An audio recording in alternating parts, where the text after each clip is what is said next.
샬롬! 사랑하는 고등부 여러분들, 오늘은 마가복음 큐티 헌정대 30일차예요. 바디메오의 행동하는 믿음이라는 제목으로 마가복음 10장 46에서 52절까지의 말씀을 함께 나눠볼게요. 본문 다 읽고 오신 줄 알고 시작해볼게요. 지난 시간에는 예수님이 제자들에게 마지막 세 번째로 순환을 예고하신 이야기와 예수님이 자신들의 영화에만 관심이 있던 제자들에게 가르침을 주신 이야기를 나누어 보았어요. 오늘은 예수님과 제자들이 예루살렘으로 가는 길에 맹인 바디메오를 만난 이야기를 나눠볼게요. 바디메오의 간절한 믿음을 보시고 예수님은 그를 치유해 주셨어요. 32절에서 예수님이 제자들과 함께 예루살렘으로 올라가고 계셨는데요. 가는 길에 여리고에 도착하셨어요. 여리고는 요단강 서편에 있는 동네인데요. 갈릴리에서 사마리아를 거치지 않고 이렇게 요단강을 건너서 예루살렘으로 갈 때에는 반드시 거쳐야만 하는 마지막 쉼터 같은 곳이었어요. 예수님이 여리고를 이제 막 떠나시려고 하시는데요. 그 길가에 맹인 거지 바디메오가 있었어요. 바디메오는 디메오의 아들이라는 뜻이에요. 디메오라는 이름은 어원이 아주 분명하지는 않은데요. 헬라어 어원을 따르면 가치 있는 영예로운이라는 뜻을 가진 단어에서 왔어요.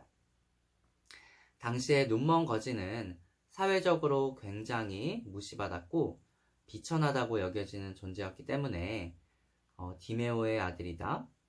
어쩌면 좀 아이러니한 삶이에요. 아람어 어원을 따르면 더러운, 부정한을 뜻하는 단어에서 왔어요. 어쩌면 바디메오는 안타깝게도 그에 걸맞는 인생을 살았을지 몰라요. 아주 절망적이고 참혹한 인생을 살고 있었을 거예요. 예수님은 나사렛에서 어린 시절부터 자라고 성장해 오셨기 때문에 나사렛 출신이라고 해서 나사렛 예수라고 불렸어요. 바디메오는 삶에 희망이 보이지 않던 그때에 나사렛 예수께서 여리고를 지나가신다는 소식을 듣고 이때가 아니면 안 되겠다 싶었어요. 왜요? 그분이 자신의 인생을 바꿔줄 수 있는 분이라고 생각했기 때문이에요. 다윗의 자손 예수여, 나를 불쌍히 여기소서. 바디메오가 간절히 예수님을 불렀어요. 다윗의 자손이라는 것은 1차적으로는 다윗의 아들 솔로몬을 의미하는 말이었는데요. 구약시대에 솔로몬 왕은 지혜와 능력이 있는 왕으로서 당시 치유를 잘하는 사람, 치유자로도 여겨졌어요. 그리고 더 나아가서 다윗의 자손은 장차 오실 메시아를 가리키는 의미였어요. 이사야 35장 5절 말씀에서 메시아가 오면 맹인이 치유를 받는다는 말씀을 그는 잘 알고 있었을 거예요. 그래서 그는 믿음을 가지고 메시아로 오신 예수님을 간절하게 불렀던 거예요. 예수님 주변 사람들은 어디 눈먼 거지가 감히 예수님을 부르고 있어? 조용히 해. 하지만 바디메오는 더 크게 외쳤어요. 다윗의 자손이여, 나를 불쌍히 여기소서. 예수님은 그의 간절함을 보시고 그를 치유해 주셨어요. 예수님이 그를 부르실 때에 바디메오가 겉옷을 내버리고 갔다고 말씀하고 있는데요. 바디메오에게 겉옷은 어떤 의미였을까요? 그 겉옷은 그가 살았던 삶의 흔적이 고스란히 묻어있는 옷이었을 거예요. 그리고 그가 가진 게 다른 게 뭐가 있었을까요? 그에게는 그 옷이 마지막 남은 소유였을 거예요. 그에게는 마지막 남은 삶의 전부와도 같고 삶의 흔적이 묻어있는 그 겉옷을 내팽개치고 예수님을 만나러 간 거예요. 그만큼 그는 간절했어요. 우리에게는 이런 간절함이 있나요? 저 예수님 아니면 안 돼요.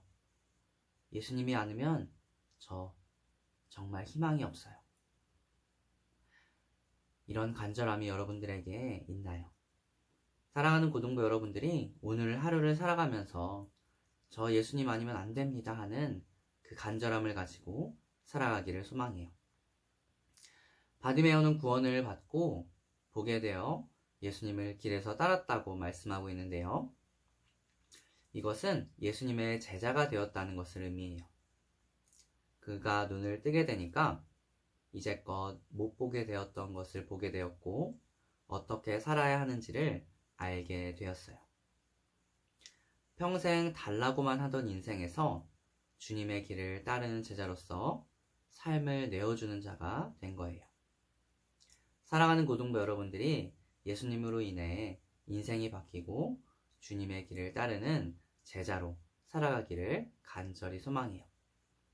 여러분들이 적용할 점, 깨달은 점, 은혜 받은 점을 댓글로 달아주시거나 영상을 캡처해서 인증샷을 남겨주세요. 상품이 나가니까요. 그럼 오늘도 하나님 말씀 묵상하며 행복한 하루 보내길 바랄게요. 안녕.